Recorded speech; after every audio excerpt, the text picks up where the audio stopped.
टंडन साहब, बहुत बहुत स्वागत है। धन्यवाद सर जी बिजनेस के लिए समय देने के लिए। आपको पूरे परिवार को बहुत बहुत शुभकामनाएं साल 2022 की। उम्मीद करें कि नया साल आपके लिए बहुत ही समृद्धि भरा, सुख शांति भरा हो। Thank you sir.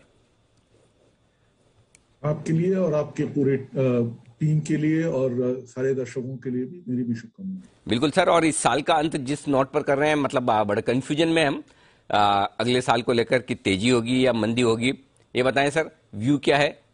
दोनों होगा या फिर वाकई में जो होना था खराब हो चुका है, अब तेजी की तैयारी कर ली जाए? देखिए, ये पूरा ऐसा एक वन वे टिकट तो नहीं रहता है कि तेजी रहेगी या मंदी रहेगी।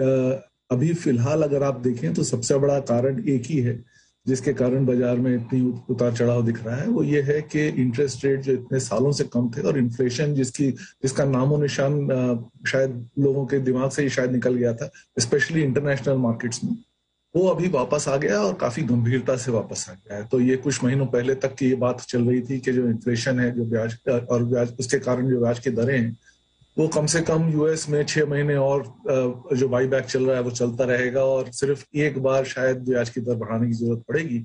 वो जो नजरिया है वो कंप्लीटली चेंज हो चुका है और अब ये बात चल रही है कि जो बाई बैक जो चल रहा है वहां पे वो मार्च में खत्म हो जाएगा और शायद 3 बार आपको साल में ब्याज की दरें बढ़ानी पड़ेंगी। और इसका मतलब ये होता है कि कहीं भी कैश फ्लो जहां पे दूर होता है उसका वैल्यू थोड़ी सी कम हो जाती है। तो सारे बिजनेसेस अब इंटरनेशनली देखें जहां पे कुछ हद तक स्पेकुलेटिव कैश फ्लो है कि आज नहीं 3 साल 4 साल 5 साल बाद आपका धंधा इतना बड़ा हो जाएगा कि आपको बहुत सारे पैसे मिलेंगे, उसका वैल्यू जो है इमीडिएटली कम हो जाता है अगर इंटरेस्ट रेट बढ़ जाता है।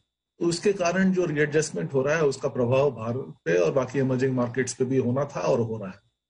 इसका मतलब ये है कि निवेशक की तरफ से अगर आप देखें तो जो वैल्यूएशन यहाँ पे बढ़ी हुई है और इंडिया में भी जो ऐसे बिजनेसेस अभी रिसेंटली बहुत सारे ऐसे लिस्ट हुए हैं जहाँ पे अर्निंग्स बहुत आगे फ्यूचर में बात बताई जा रही है, उनके वैल्यूएशंस में गिरावट आनी जो है वो ऑलमोस्ट नेसेसरी है और वो आप करेक्शन अभी फिलहाल देख रहे हैं।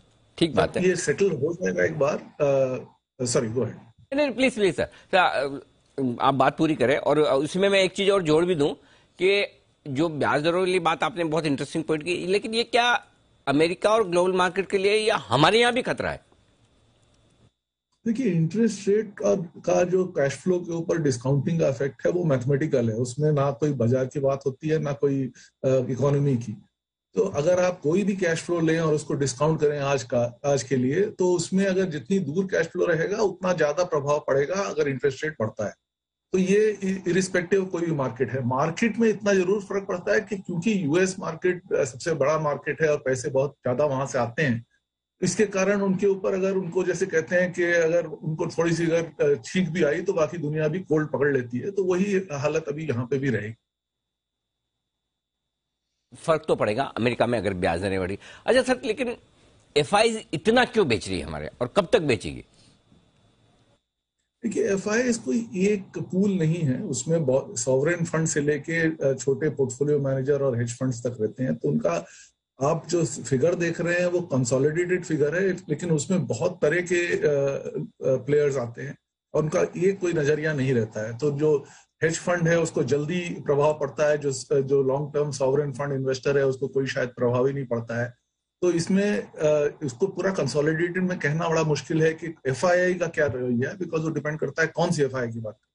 बट ब्रॉडली जैसे मैंने कहा, क्योंकि ये आपको उम्मीद ये है कि यूएस में इंटरेस्ट रेट बढ़ेगा तो इसके कारण जितने कैरी ट्रेड हैं और इसलिए जितने स्पेकुलेटिव इन्वेस्टर्स हैं वो कुछ हद तक रिवाइंड करेंगे। अब ये कितना दिन चलेगा, ये कुछ हद तक ये भी डिपेंड करता है कि कितनी जल्दी रिवाइंड होता है। तो अगर बहुत ज्यादा गिरावट हो जाएगी तो ऑब्वियसली इंडिया का जो वैल्यूएशन प्रीमियम इस वक्त चल रहा है बाकी बाजारों के हिसाब से, वो अगर कम हो गया तो फिर उसके बाद कम से कम इंडिया में गिरावट आने की संभावना कम हो जाती है। ओके, तो ये आपके लिए राय इंडियन मार्केट्स पर भी और एफआईज के फ्लोज पर भी। अब बड़ी बात यह है कि सर किन लेवल्स पर कितना और करेक्शन होने के बाद आपको लगता है कि बाजार के वैल्यूएशन ऐसे हो जाएंगे जहां पर लॉन्ग टर्म इन्वेस्टर्स अपना पोर्टफोलियो बनाना शुरू करें, खरीदना शुरू करें? ये जरा बताएं सर। देखिए, लॉन्ग टर्म इन्वेस्टर्स के लिए ये करेक्शन के हिसाब से ही लेना चाहिए। और हर समय देखिए, मैं एसेट एलोकेशन में बहुत बिलीव करता हूँ। तो जैसे जैसे बाजार गिरेगा वैसे वैसे आपको अपना इक्विटी में एसेट एलोकेशन बढ़ाना चाहिए, बनस्पत कम करना चाहिए। ये ऑब्वियसली ट्रेडर के लिए राय नहीं है। ट्रेडर तो बाजार के रवैये के साथ ही चलता है, तो अगर बाजार गिरेगा तो वो बेचेगा। लेकिन अगर आपको पोर्टफोलियो बनाना है तो मेरे हिसाब से अभी आपका पोर्टफोलियो में इक्विटी वेटेज कम होनी चाहिए थी, और अब आगे जाके आपको थोड़ी सी बढ़ानी चाहिए। किस क्षेत्रों में बढ़ानी चाहिए?